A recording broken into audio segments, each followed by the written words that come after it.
Ya pemirsa Garuda TV kembali lagi bersama saya Alfi Sahrin dalam Lampung 8.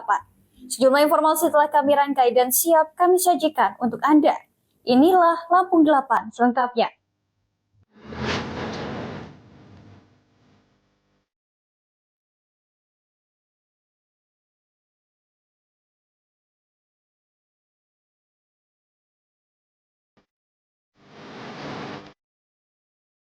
Jalan Lampung dikebut, tahap 2 proyek dimulai awal Mei. Drainase tertutup picu genangan, Gubernur Lampung turun tangan. Sempat jadi kolam lele, jalan di Palas kini resmi diperbaiki.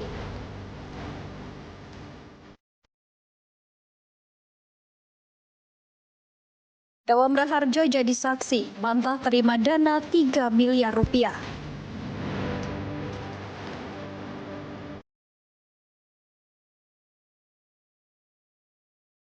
Pemerintah Provinsi Lampung terus mempercepat perbaikan infrastruktur jalan pada tahun 2026. Sebanyak 62 paket pekerjaan ditargetkan rampung dalam 2 tahap. Pemerintah Provinsi Lampung terus mengebut perbaikan jalan di berbagai wilayah. Dari total 62 ruas yang ditargetkan, sebagian besar kini telah memasuki tahap kontrak. Kepala Dinas Bina Marga dan Bina Konstruksi Lampung M. Taufikullah menyebut hanya tersisa 3 ruas yang belum terkontrak. Salah satunya ruas Metro Kota Gajah yang masih dalam proses lelang tahap kedua. Pekerjaan jalan tahun ini terbagi menjadi 2 tahap. Tahap pertama mencakup 30 ruas dengan 29 ruas telah selesai.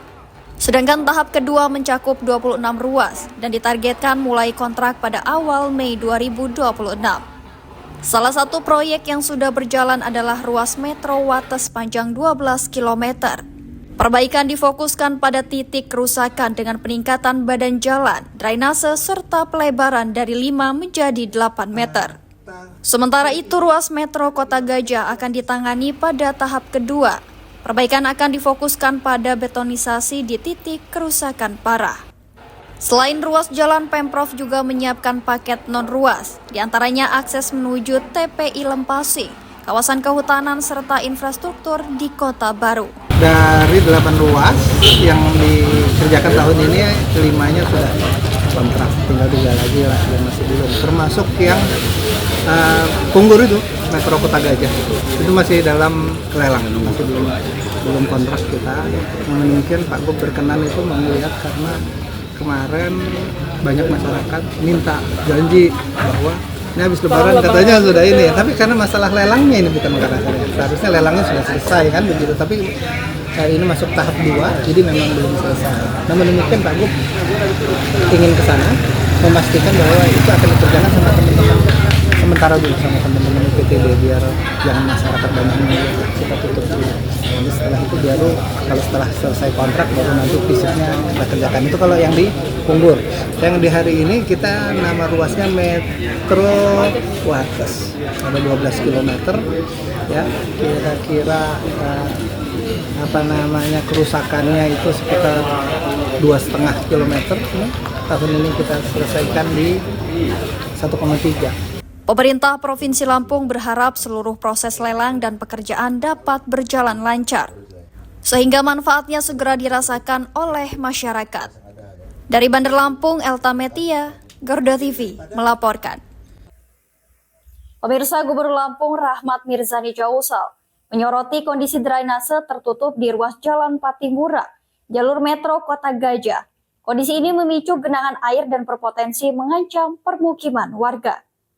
Sorotan tersebut disampaikan Gubernur usai melakukan peninjauan langsung di lokasi. Di ruas Jalan Patimura ditemukan sejumlah saluran drainase tersier tidak berfungsi karena tertutup aktivitas usaha di sekitarnya. Akibatnya aliran air tidak dapat mengalir ke saluran utama dan menumpuk di sejumlah titik rendah. Kondisi ini menyebabkan ruas jalan mudah tergenang, terutama saat curah hujan meningkat. Gubernur menegaskan jika saluran drainase tidak segera dibuka kembali, dampaknya tidak hanya mengganggu akses jalan, tetapi juga berpotensi merendam rumah warga di sekitar lokasi. Pemerintah Provinsi Lampung pun meminta pemerintah daerah setempat segera melakukan sosialisasi kepada masyarakat dan pelaku usaha untuk membuka kembali saluran drainase yang telah tertutup. Ya, yang pertama kita ada dua dua kali tender. Yang tender pertama itu adalah yang 1 triliun, yang tender kedua ini ada jalan. Nah, proses birokrasinya memang tidak mudah. Kemarin masih baru selesai proses tender, sekarang lagi menunggu kontrak tanggal 30 April. Insya Allah ini sekarang sudah mulai bekerja. Targetnya sendiri Pak Gop ini kemungkinan mau sampai dengan kapan nih Pak? Penyelesaiannya? Penyelesaiannya tadi kita targetkan bulan September September ya Pak ya? September, tapi insya Allah dalam waktu 1 bulan ini jadi jalannya sudah selesai di fondasi awal gitu. Bulan kedua kita sudah lakukan line concrete atau LC, jadi ada beton tahap pertama 4 bulan kemudian kita sudah siapkan beton air. Langkah ini dinilai penting untuk mengembalikan fungsi sistem drainase sekaligus mencegah potensi banjir di kawasan tersebut.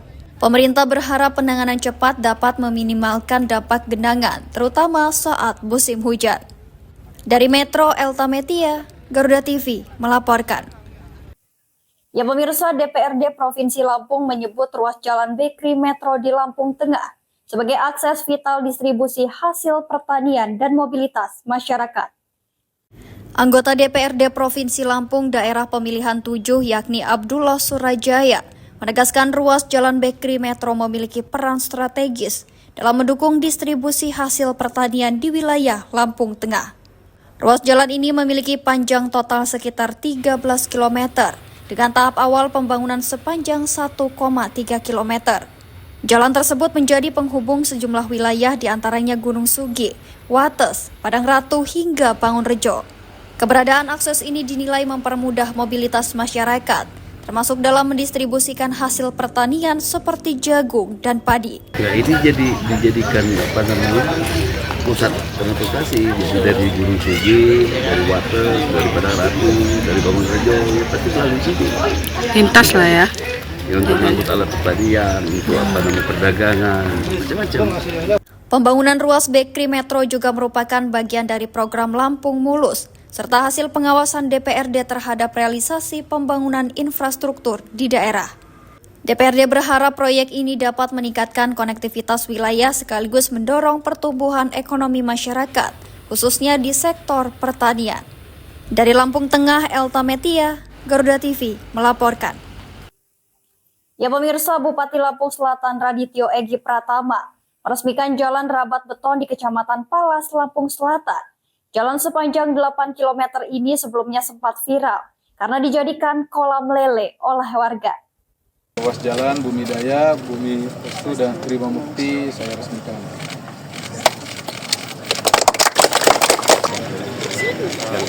Bupati Lampung Selatan Radityo Egi Pratama meresmikan jalan rabat beton di Kecamatan Palas, Lampung Selatan.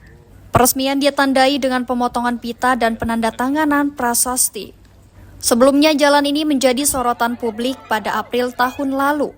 Warga bahkan menebar ikan lele di genangan lubang jalan sebagai bentuk protes terhadap kondisi jalan yang rusak parah. Aksi tersebut pun viral di media sosial. Bupati Radityo Egi Pratama turun langsung ke lokasi dan sempat ikut memancing bersama warga. Menindaklanjuti keluhan tersebut, pemerintah Kabupaten Lampung Selatan melakukan perbaikan jalan sepanjang 8 km. Pembangunan dilakukan dengan rabat beton dengan anggaran sekitar 12,6 miliar rupiah.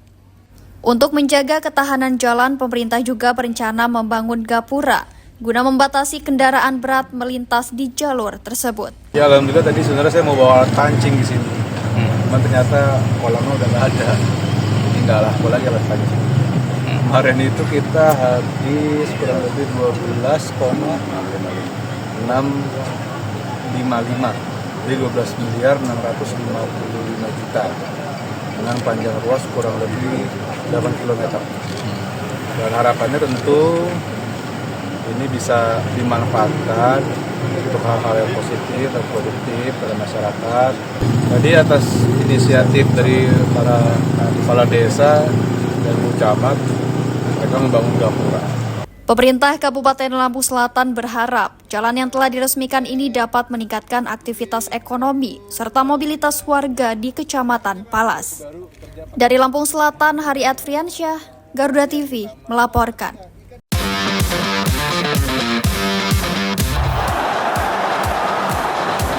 Kompetisi memanas pada tiap lini klasemen Eropa. Perebutan juara terus terjadi, membuka cerita baru di tiap laga pertandingannya.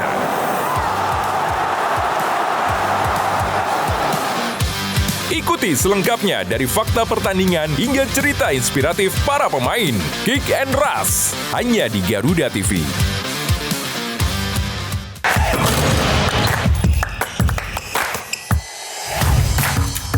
Hey Basket Mania, saatnya ngobrolin segala hal tentang dunia bola basket. Ulas pertandingan terbaru, highlight pemain panas, fun facts, sampai tren dan drama di lapangan. Kita kupas tuntas bersama di Hoops Vibes. Setiap hari Minggu, pukul 1:30 siang, hanya di Garuda TV.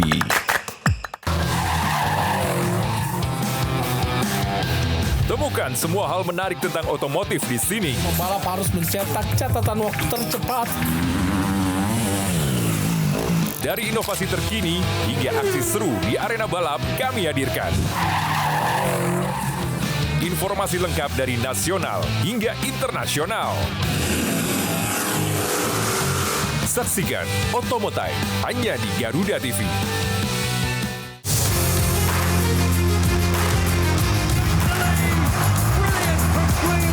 Update terbaru dari dunia olahraga terkini dari nasional dan internasional. Ikuti analisis tajam dan rekap momen epik. Dunia sepak bola. Namun, yang menjadi sorotan utama pada kemudian di sini mungkin Hafner akan tetap. Saksikan Sport 8 setiap hari pukul 11 malam dan 7 pagi hanya di Garuda TV. Dunia hiburan memang selalu penuh warna. Drama panggung yang tak terlupakan hingga cerita cinta yang menghebohkan. Rahasia di balik kesuksesan para selebriti. Adegan intens, suasana lokasi yang kehebohan apa saja yang terjadi saat ini.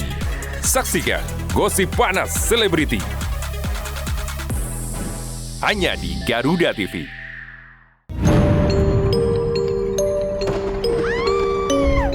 Setiap daerah punya daya tarik sendiri. Cerita rakyat yang turun-temurun masih hidup hingga kini. Legenda yang diwariskan hingga misteri yang jarang terungkap. Ratusan peti mati serta berbagai jasad yang dibalut kain. Saksikan Misteri Hidup. Hanya di Garuda TV. Pemirsa, pemerintah Provinsi Lampung mengukuhkan pengurus wilayah Persaudaraan Pensiunan Pegawai Kementerian Agama atau P3 Kemenak Provinsi Lampung masa bakti 2025 hingga 2030. Pengukuhan ini menjadi momentum mendorong peran aktif pensiunan di tengah perkembangan teknologi. Pengukuhan pengurus wilayah P3 Kemenak Provinsi Lampung berlangsung di Aula Saibatin, kantor wilayah Kementerian Agama setempat dalam suasana khidmat. Mewakili Gubernur Lampung, staf ahli bidang kemasyarakatan dan SDM, Lukman Pura, melantik jajaran pengurus untuk periode 5 tahun ke depan. Dalam sambutan gubernur yang dibacakan, ditegaskan bahwa masa pensiun bukanlah akhir dari pengabdian. Para pensiun diharapkan tetap berkontribusi melalui pengalaman dan integritas yang dimiliki. P3 Kemenak dinilai memiliki peran strategis dalam memperkuat nilai moral dan budaya masyarakat, khususnya di tengah derasnya arus informasi digital dan perkembangan kecerdasan buatan. Selain itu, organisasi ini juga didorong untuk berkontribusi dalam pengembangan ekonomi umat, termasuk melalui pemberdayaan UMKM dan pendekatan dakwah berbasis komunitas. Untuk memperkuat peran persaudaraan pensiun pegawai Kemenak sebagai organisasi yang syarat pengalaman, integritas, dan keteladanan. Peran ini sangat strategis dalam mendukung terwujudnya Lampung Maju, provinsi yang tidak hanya berkembang secara ekonomi, tetapi juga kuat dalam nilai, budaya, dan moralitas. Melalui pengukuhan ini, P3 Kemenak Provinsi Lampung diharapkan mampu bersinergi dengan pemerintah daerah dalam mendukung pembangunan, khususnya peningkatan kualitas sumber daya manusia dan penguatan harmoni sosial. Dari Bandar Lampung, Verza Melia, Garuda TV melaporkan.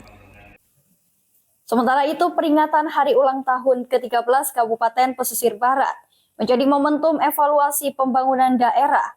Anggota DPRD Provinsi Lampung, Imelda, mendorong pemerintah daerah memprioritaskan sektor pendidikan di wilayah pelosok serta mengoptimalkan potensi pariwisata.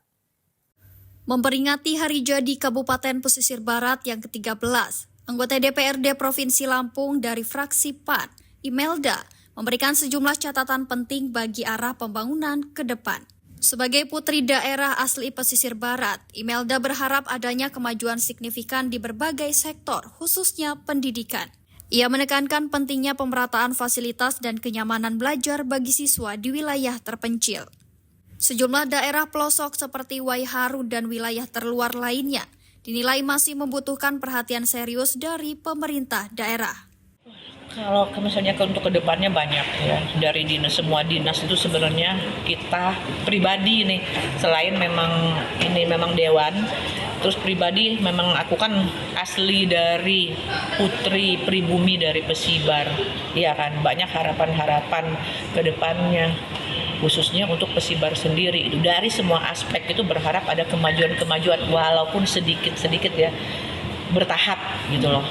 Nah, kedepannya gitu loh. Tapi ya itu semua kembali lagi yang pemimpin yang di Pesibar, mana yang mau didahulukan, mana yang menjadi prioritas gitu. Kalau aku sendiri sebagai dewan, walaupun ini dapilnya dapil Pesibar, walaupun aku dari Komisi 2, khususnya untuk pendidikan,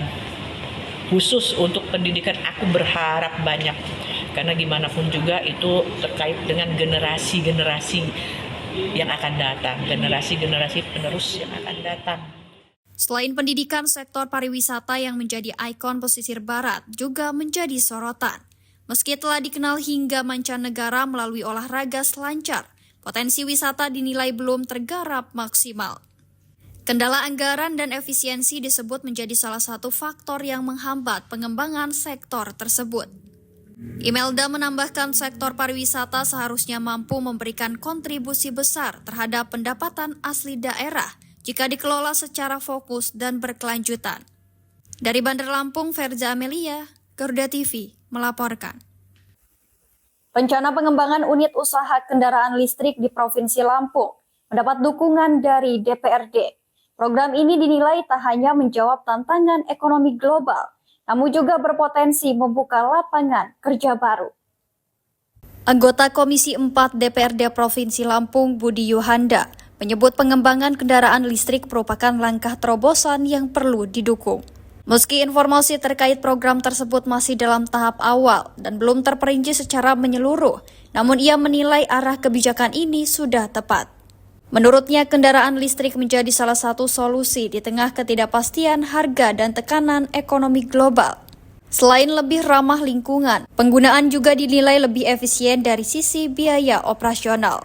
Tak hanya itu, program ini juga memiliki potensi besar dalam menyerap tenaga kerja, termasuk memberdayakan pengemudi angkutan konvensional yang saat ini mulai mengalami penurunan jumlah penumpang. Memang ini akan menjadi salah satu unit usaha BUMD kita, dan ini ya bagus karena untuk meningkatkan juga PAD. Kalau untuk kelola BUMD kan outputnya nanti jelas. Dan selain itu memang di tengah krisis minyak katakan di global yang tidak pasti harganya kan, maka mobil listrik ini menjadi satu solusi baik sekarang pun di masa yang mendatang. Maka ini ya menurut saya ini terobosan yang baik dan perlu kita dukung bersama. Soal nanti teknis perekrutan dan lain-lain itu kita serahkan kepada BUMD untuk mengelola secara transparan. Pasti ini untuk kemajuan daripada masyarakat Lampung, ini bisa menyerap tenaga kerja, banyak lah nanti tenaga kerja yang bisa diserap dari taksi online. Terkait pelaksanaan, DPRD menyerahkan proses rekrutmen dan pengelolaan kepada pihak terkait agar berjalan secara transparan. Meski begitu, fungsi pengawasan akan tetap dilakukan. Selain itu, DPRD juga berencana memanggil Dinas Perhubungan dan pihak terkait untuk memastikan aspek keselamatan serta menjamin program ini memberikan manfaat bagi masyarakat dan tidak menimbulkan dampak negatif. DPRD berharap pengembangan kendaraan listrik dapat berjalan optimal dan memberikan dampak positif secara berkelanjutan bagi masyarakat. Dari Bandar Lampung, Elta Metia, Garuda TV melaporkan. Ya pemirsa, pelaku pembunuhan mertua di Lampung Selatan, Lampung, kini resmi ditetapkan sebagai tersangka oleh polisi. Pelaku nekat melakukan aksinya diduga lantaran sakit hati. AM, berusia 34 tahun, seorang menantu yang nekat membunuh mertuanya di Desa Fajar Baru, Kecamatan Jati Agung, Lampung Selatan. Kini telah diamankan oleh petugas Polres Lampung Selatan. Kasat Reskrim Polres Lampung Selatan AKP Novi Arif Kurniawan membenarkan peristiwa tersebut. Setelah melakukan aksinya, pelaku menyerahkan diri ke pihak kepolisian. Akibat kejadian ini, korban berinisial SY mengalami luka bacok di bagian belakang kepala dan pundak dekat leher hingga meninggal dunia. Di hadapan petugas, pelaku mengaku nekat melakukan pembunuhan karena sakit hati. Korban disebut sering ikut campur dalam urusan rumah tangga pelaku dengan istrinya. AKP Novi Arif Kurniawan menambahkan, saat ini pelaku telah ditetapkan sebagai tersangka dan dijerat pasal berlapis termasuk dugaan pembunuhan berencana. Polisi juga telah mengamankan sejumlah barang bukti, diantaranya 1 bilah golok, 1 unit sepeda motor metik yang digunakan pelaku, serta pakaian korban yang berlumuran darah. Jadi motifnya ini adalah sakit hati yang dialami oleh pelaku karena pelaku ini ingin rujuk dengan istrinya, namun dari pihak keluarga istri ini tidak merespon baik sehingga pelaku merasa sakit hati sehingga ingin melakukan tindakan tersebut. Sampai saat ini kita masih duga seperti itu karena golok yang dibawa oleh pelaku ini itu dibawa dari rumah. Pelaku saat ini sudah kami tetapkan sebagai tersangka dan sudah kami lakukan penahanan. Untuk penahanannya sendiri ditahan di Rutan Polres Lampung Selatan. Untuk pelaku sendiri kami saat ini memasangkan 3 pasal, yaitu 466 ayat 3 tentang penganiayaan berat yang mengakibatkan kematian, kemudian 468 dan 469 terkait masalah pembunuhan berencana. Untuk mempertanggungjawabkan perbuatannya, pelaku kini ditahan di rumah tahanan Polres Lampung Selatan. Pelaku dijerat pasal berlapis dengan ancaman hukuman maksimal 15 tahun penjara. Dari Lampung Selatan, Haryat Friansyah, Garuda TV melaporkan. Beragam peristiwa penting terjadi setiap saat. Seiring penguatan indeks harga saham gabungan yang dibuka naik pada perdagangan awal tahun. Laporan terkini, informasi terbaru, dan fakta yang terverifikasi. Rehabilitasi dan rekonstruksi pasca bencana di Aceh, Sumatera Utara, dan Sumatera Barat. Disajikan cepat, tajam, dan mendalam. Dalam Laporan 8 setiap hari. Hanya di Garuda TV.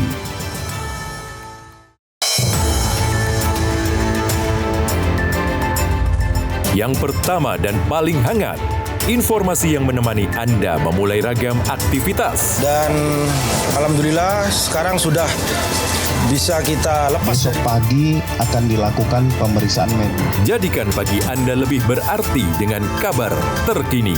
Laporan 8 pagi. Setiap hari pukul 6 pagi. Hanya di Garuda TV. Kini saatnya update di tengah aktivitas Anda. Bukaan 100 kg sabu jaringan Asia Tenggara. Tak menghambat berjalannya sejumlah program prioritas yang tertuang dalam Asta Cita. Berita terhangat, analisis singkat, dan perkembangan terpenting siang ini. Laporan 8 siang, setiap hari pukul 12 siang. Hanya di Garuda TV. Sepanjang hari, Indonesia dipenuhi beragam peristiwa, dari isu nasional hingga dinamika internasional. Tim SAR gabungan berharap korban segera ditemukan dan dievakuasi dalam kondisi terbaik. Kami hadirkan informasi terkini, akurat, dan terpercaya dalam rangkuman berita malam hari Anda. Laporan 8 malam, setiap hari pukul 10 malam. Hanya di Garuda TV. Informasi lainnya pemirsa, 2 pelajar di Lampung Selatan meninggal dunia usai terlibat kecelakaan dengan mobil penggiling padi di Jalan Lintas Sumatera. Kasus kecelakaan ini masih dalam penanganan Satuan Lalu Lintas Polres Lampung Selatan. Dua pelajar berinisial AH berusia 15 tahun dan DC berusia 17 tahun mengalami kecelakaan lalu lintas di Jalan Lintas Sumatera, Kecamatan Kalianda, Lampung Selatan. Naas, sepeda motor yang mereka kendarai tertabrak mobil penggiling padi. Akibat kejadian tersebut, kedua korban mengalami luka berat dan meninggal dunia saat menjalani perawatan di rumah sakit. Kasat Lantas Polres Lampung Selatan AKP Erzana Sution menjelaskan kecelakaan bermula saat mobil penggiling padi melaju dari arah Kalianda menuju Bandar Lampung. Pada saat yang bersamaan, motor yang dikendarai korban berusaha mendahului kendaraan tersebut. Namun naas, jarak yang terlalu dekat membuat pengemudi mobil tidak mampu mengerem, sehingga kecelakaan tak terhindarkan. Untuk kelanjutan penanganan perkara, kita sudah periksa beberapa saksi dan juga untuk pengendara kendaraan penggiling padi sudah kita periksa, saksi-saksi juga sudah kita periksa semuanya. Untuk perkembangan lebih lanjut, masih dalam tahap penyelidikan kita. Untuk standar kendaraan yang boleh melintas di jalan raya itu adalah kendaraan yang sesuai dengan standar operasional dan spesifikasi. Dalam hal ini kendaraan penggiling padi tidak layak untuk berjalan di jalan raya karena tidak memenuhi standar spesifikasi. Polisi mengimbau para pengendara, terutama kendaraan yang tidak sesuai standar spesifikasi, agar mematuhi aturan dan selalu berhati-hati di jalan. Hal ini penting untuk mencegah terjadinya kecelakaan serupa di masa mendatang. Dari Lampung Selatan, Haryat Friansyah, Garuda TV melaporkan. Pemirsa, Satres Narkoba Polres Tulang Bawang kembali mengungkap kasus peredaran narkotika. Seorang pria yang diduga sebagai kurir sabu ditangkap di Kampung Tiuh Toho, Rabu pagi. Tersangka berinisial DP berusia 31 tahun, warga Kabupaten Tulang Bawang Barat, ditangkap saat petugas melakukan patroli hunting di sejumlah titik rawan peredaran narkoba. Penangkapan berawal dari kecurigaan petugas terhadap gerak-gerik tersangka sekitar pukul 9:30 waktu Indonesia Barat. Saat didekati, tersangka tampak gelisah dan menunjukkan perilaku mencurigakan. Petugas kemudian melakukan penggeledahan dan menemukan narkotika jenis sabu yang disembunyikan di dalam kotak rokok. Dari hasil penggeledahan, polisi mengamankan 1 plastik klip berisi kristal putih diduga sabu, 1 kotak rokok yang telah dimodifikasi, serta kertas timah rokok. Kasat Narkoba Polres Tulang Bawang Ibtu Joni Apriwansyah menyebut modus menyembunyikan sabu di dalam kotak rokok merupakan cara lama yang kembali digunakan pelaku. Saat ini tersangka beserta barang bukti telah diamankan di Mapolres Tulang Bawang untuk proses penyidikan lebih lanjut. Polisi masih melakukan pengembangan untuk menelusuri asal barang haram tersebut serta jaringan yang terlibat. Akibat perbuatannya, tersangka dijerat pasal 127 ayat 1 huruf A Undang-Undang Nomor 35 Tahun 2009 tentang narkotika dengan ancaman hukuman sesuai ketentuan yang berlaku. Polisi mengimbau masyarakat untuk berperan aktif melaporkan jika mengetahui adanya peredaran narkoba di lingkungan sekitar. Dari Tulang Bawang, Tim Liputan, Garuda TV melaporkan.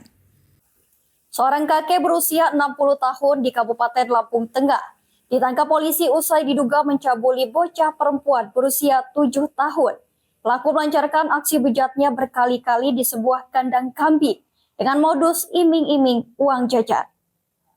Tim TKP 308 Presisi Polsek Seputi Surabaya akhirnya meringkus M, pria lanjut usia yang tak berkutik saat dijemput petugas di kediamannya. Penangkapan ini merupakan tindak lanjut cepat kepolisian atas laporan dugaan kekerasan seksual terhadap anak di bawah umur yang menimpa KTN, seorang bocah berusia 7 tahun. Kasus ini terbongkar setelah korban memberanikan diri mengadu kepada ibunya yang baru saja pulang dari perantauan. Terkejut mendengar pengakuan sang anak, pihak keluarga langsung melaporkan kejadian tersebut ke Mapolsek setempat. Kini pelaku M harus mendekam di sel tahanan untuk mempertanggungjawabkan perbuatannya. Ia dijerat dengan Undang-Undang Perlindungan Anak dengan ancaman hukuman maksimal 15 tahun penjara. Kasus ini kini dalam penanganan intensif Unit Reskrim Polsek Seputi Surabaya, sementara korban saat ini tengah mendapatkan pendampingan trauma healing. Dari Lampung Tengah, Tim Liputan, Garuda TV melaporkan. Ya, sementara itu mantan Bupati Lampung Timur periode 2021 hingga 2024, Dawam Raharjo, dihadirkan sebagai saksi dalam sidang kasus korupsi pembangunan pagar rumah dinas Bupati Dalam persidangan, Dawa membantah menerima dana miliaran rupiah terkait proyek tersebut. Pengadilan Tindak Pidana Korupsi Tanjung Karang kembali menggelar sidang lanjutan perkara dugaan korupsi pembangunan pagar rumah dinas Bupati Lampung Timur dengan terdakwa Budi Laksono. Jaksa penuntut umum menghadirkan sejumlah saksi, diantaranya mantan Bupati Lampung Timur, Dawam Raharjo. Dalam persidangan, Dawam Raharjo membantah telah memerintahkan terdakwa untuk mengambil uang dari saksi lain senilai lebih dari 3 miliar rupiah guna mendapatkan paket proyek. Sementara itu, penasehat hukum terdakwa Budi Laksono, Irwan Aprianto, menyampaikan bahwa dalam fakta persidangan, Dawam juga membantah bahwa dana tersebut merupakan bagian dari tanggung jawabnya. Namun demikian, dalam persidangan sebelumnya, saksi lain menyebut dana tersebut merupakan utang bupati. Selain itu, keterangan dari sekretaris daerah juga mengungkap adanya bukti berupa kwitansi dan percakapan pesan singkat. Sidang akan kembali dilanjutkan pekan depan dengan agenda mendengarkan keterangan saksi lainnya. Majelis Hakim masih mendalami fakta-fakta persidangan untuk mengungkap dugaan korupsi dalam proyek pembangunan tersebut. Dari Bandar Lampung, Hermawan Kanujaya, Garuda TV melaporkan. Ya pemirsa, informasi tadi sekaligus menjadi penutup perjumpaan kita pada hari ini. Tetap saksikan Lampung 8 dimanapun Anda berada. Saya Alfi Sarin beserta jajaran yang bertugas pamit undur diri. Terima kasih dan sampai jumpa.